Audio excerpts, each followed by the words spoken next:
And obviously they have the tools to cripple this endeavor that you just summarized, Mr. President. So I would ask President Prabowo of Indonesia.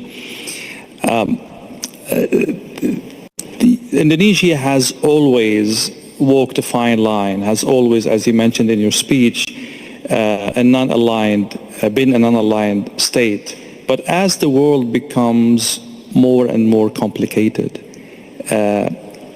can Asian countries, ASEAN countries, stay non-aligned, or this is more and more not an option, or a very, very narrow option as we go forward?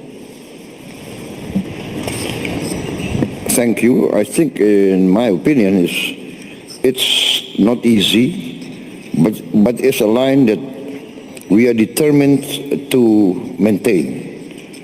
As I said, we respect all the great powers, we respect our neighbors, and we really believe that the only way for prosperity is collaboration, cooperation, and peaceful coexistence.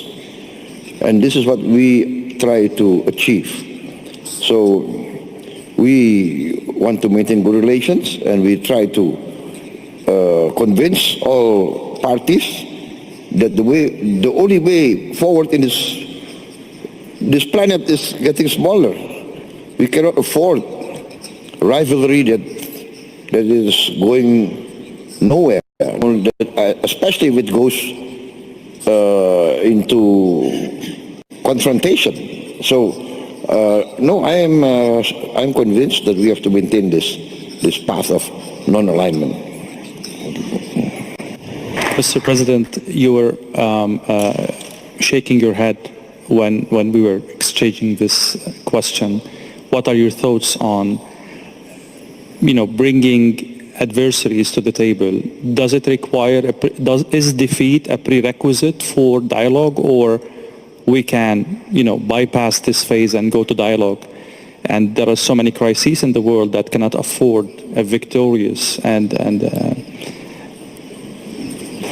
Well, I have to say here that Nelson Mandela is one of my greatest icons, my greatest hero. I think it's an inspiration. He was put in prison for many years. He was sentenced to death, threatened to be sentenced to death, accused of many things. And his famous statement was that he was willing to give his life for the principle of freedom. But the greatness of Nelson Mandela, when he got out of prison, he worked for reconciliation with his former enemies. So this is the greatness of Nelson Mandela, and this I try also to carry out in my domestic politics. I reconciled with many of my former opponents. For instance, we had a very long rebellion, separatist rebellion in Aceh, very long. I think more than nearly 30 years. But can you imagine that the former commander of the Aceh Liberation Army, fighting against us for 25 years more, now he joined my party. He's in my political party, and he's now governor of Aceh, and I'm president of Indonesia. This shows that former enemies can come together, and I think this is the lesson of Nelson Mandela. I want to say I was a former soldier, and as a former soldier, I really know the value of peace and reconciliation. As a former soldier, I always try, now even before, I always try to negotiate. Better to talk than to kill each other. This is my position. Always talk, always negotiate.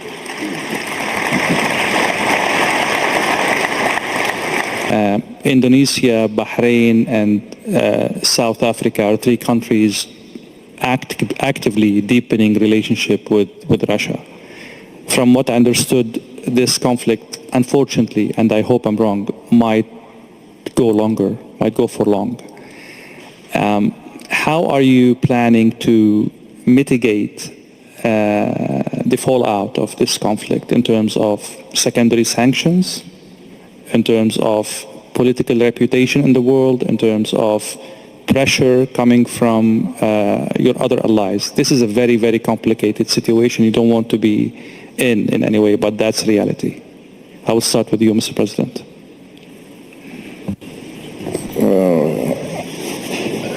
I really don't understand actually your question. What secondary sanctions? I'll make it simple. Yeah,